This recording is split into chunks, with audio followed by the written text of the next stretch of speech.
मैंने GPSC clear किया class 1 Gujarat में रैंक 34 था। यूपीएससी क्लियर किया rank 570 IPS becoming the youngest IPS of Gujarat at such a early age and then people come to you and बोलते हैं आप बहुत नसीबदार है, you are very lucky. I tell them in reverse, luck favours the brave. कोई अपना luck साथ में लेके नहीं आता, वो बनाना पड़ता है। अगर आपके पास रिस्क लेने का एटीट्यूड है, मैं गुजराती हूं and we know the business, and business का एक ही फंडा है, higher the risk higher the profit. So अगर 8:30 को आपका एक्सीडेंट होता है और 9 o'clock आप मेंस की एग्जाम देने जा सकते हैं, इंटरव्यू से पहले 1 महीने तक आप हॉस्पिटलाइज्ड है और उससे 1 वीक पहले आप दिल्ली जाके उसकी प्रिपरेशन कर सकते हैं, तो luck has to come with you. उसको आना पड़ेगा और आपको आईपीएस बनाना पड़ेगा। लोग बोलते हैं कि एक्सीडेंट के बाद आप जाके आए एंड ऑल, तो द सिंपल था कि मैं एग्जाम के लिए निकला, मेंस मेरा था, सुबह GS3 का पेपर था। 8:30 को मेरा स्कूटी स्लिप हो गया, मेरा लिगामेंट इंजरी हो गया, लेफ्ट हैंड में इंजरी था, सीट से ब्लीडिंग हो रहा था। लेकिन मेरे पास 2 ऑप्शन थे। मैं खड़ा हुआ, मैंने देखा okay, my right hand is safe, and I decided I'll go to the exam hall and write the exam. मेरे पास 2 ही ऑप्शन थे, या तो मैं वहां से उठ के रोने लगूं, यार मेरे साथ ही ऐसा क्यों हुआ, मेरा एक्सीडेंट हो गया, मेरा मेंस खराब हो गया, और हॉस्पिटल जाओ। या दूसरा ऑप्शन था कि मैं देखूं कि मैं 3 घंटे और सर्वाइव कर सकता हूं। हाँ, कर सकता हूं। मैं मेंस के लिए एग्जाम हॉल में गया। ये जितने भी फोटोग्राफ्स लगे हैं, सर ने जैसे बताया कि जितने भी इंसान सक्सेसफुल हुए, अगर आप उसकी लाइफ स्टोरी देखेंगे तो कहीं ना कहीं एक मोमेंट आता है जहां पे वो इंसान की जो स्ट्रगल है वो पीक पे हो जाते हैं। वो इस मोमेंट पे आपको डिसाइड करना है कि आपको वहां से यू टर्न लेना है या आपको वहां से आगे निकलना है। इन सब लोगों ने डिसाइड किया कि उनको वहां से आगे निकलना है, एंड दैट इज द फंडा ऑफ लाइफ। सक्सेस उन्हीं को मिलता है जो इस स्ट्रगल वाले मोमेंट से आगे निकलने की सोचता है।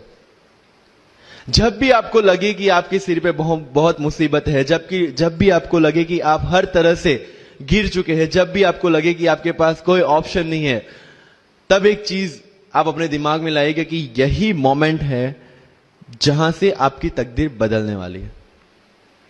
क्योंकि डायमंड जो होता है वो जितना ज्यादा घिसता है उतनी ज्यादा उसकी वैल्यू होती है। सोना जो होता है वो जितना ज्यादा तपता है उतनी उसकी वैल्यू होती है। अगर आप जिंदगी में तप रहे हैं, अगर आप जिंदगी में घिस रहे हैं, अगर आपको लग रहा है कि आप हर तरह से मुसीबतों में गिरे हुए हैं, तभी आपकी जो वैल्यू है वो बढ़ने वाली है।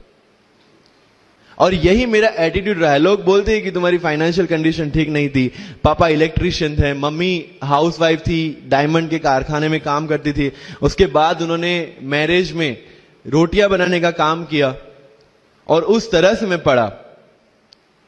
लेकिन जब मुझे पूछा जाता है कि ऐसी कौन सी चीज है आपकी लाइफ में जो आप बदलना चाहते हो, एंड आई सेड नथिंग।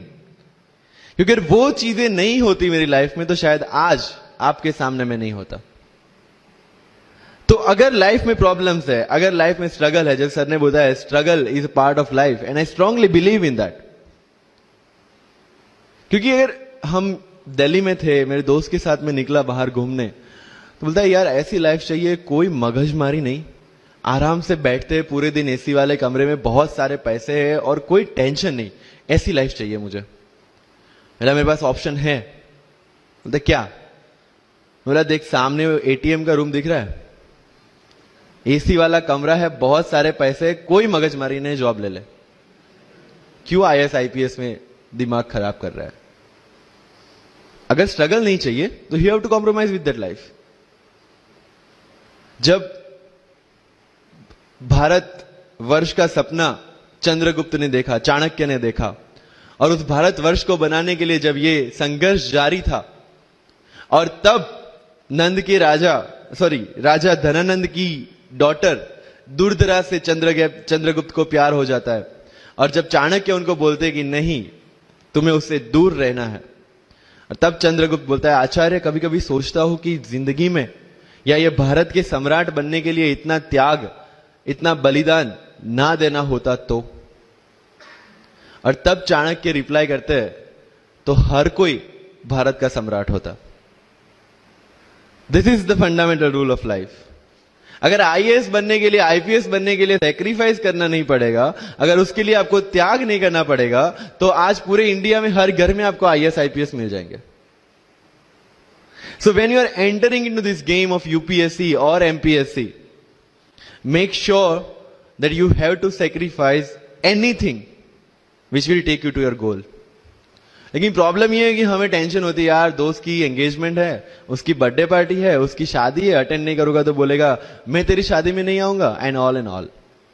लेकिन बिलीव मी, जब आप आईएएस बन जाओगे, वो सामने से याद दिलाएगा, भाई इनविटेशन कार्ड नहीं भेजा तूने। समझ रहे हो?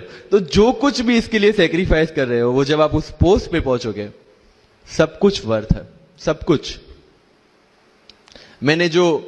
मेरा इंटरव्यू था यूपीएससी का, मुझे एग्जैक्ट डेट याद है, 23 मार्च को मेरा इंटरव्यू था।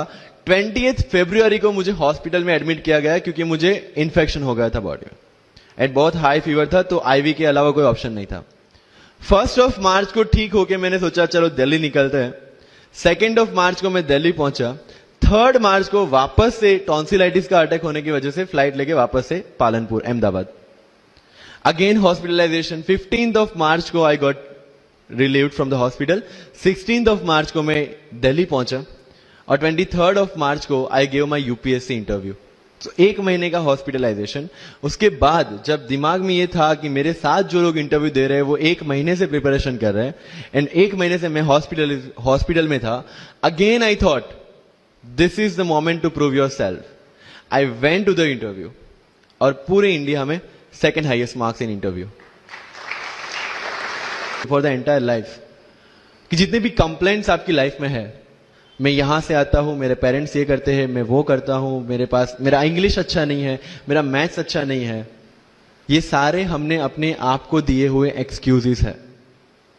You have to find the solution by yourself. अगर इंग्लिश नहीं आता है, I can start with the 5th standard book, और 5th स्टैंडर्ड बुक से भी शुरुआत करने में अगर मुझे अपना ईगो बीच में आ रहा है, then I can not learn it at any stage of my life.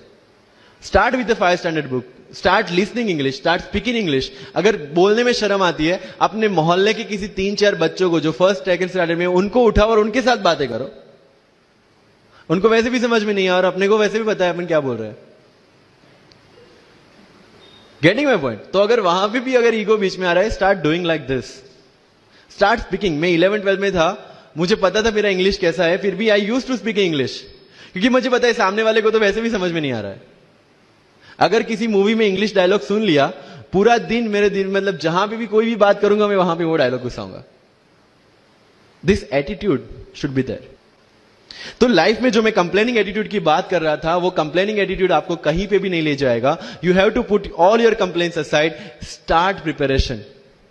क्योंकि आज तक दुनिया यह मानती थी कि एक भी शब्द बिना बोले हम अपनी बात एक्सप्रेस नहीं कर सकते। तब हमारे साथ थे चार्ली चैपलिन, जिन्होंने एक भी शब्द बिना बोले सारी दुनिया को एंटरटेन किया। आज भी दुनिया जब यह मानती है कि सिर्फ औरतें अच्छा खाना बना सकती है, हमारे सामने संजीव कपूर, जिन्होंने पूरी दुनिया को भारत का स्वाद चखाया। आज भी अगर दुनिया यह मानती है कि अकेले इंसान से कुछ नहीं हो सकता, हमारे सामने महात्मा गांधी, जो अकेले चले थे और पूरा देश उनके पीछे चला था। आज भी दुनिया अगर यह मानती है कि धनवान बनने के लिए धनवान घर में पैदा होना जरूरी है, हमारे सामने धीरूभाई अंबानी, जिन्होंने पूरी दुनिया को एक सपना दिखाया, कर लो दुनिया मुट्ठी में, और आज रिलायंस इंडस्ट्री वर्ल्ड की और इंडिया की सबसे बड़ी इंडस्ट्री है। आज भी दुनिया अगर यह मानती है कि हम कम एज, ज्यादा एज में कुछ नहीं कर सकते, हमारे सामने अमिताभ बच्चन, जो आज भी 1 साल में 3 ब्लॉकबस्टर मूवीज देते हैं। अगर आप ये मानते हैं कि सिविल सर्विस में आने के लिए आपका बैकग्राउंड होना जरूरी है, आपके सामने Shahrukh Khan without any background आज भी बॉलीवुड का बादशाह है। अगर आज तक दुनिया ये मानती थी कि हम सिर्फ धरती पे रहने के लिए बने हैं, हमारे सामने नील आर्मस्ट्रॉन्ग,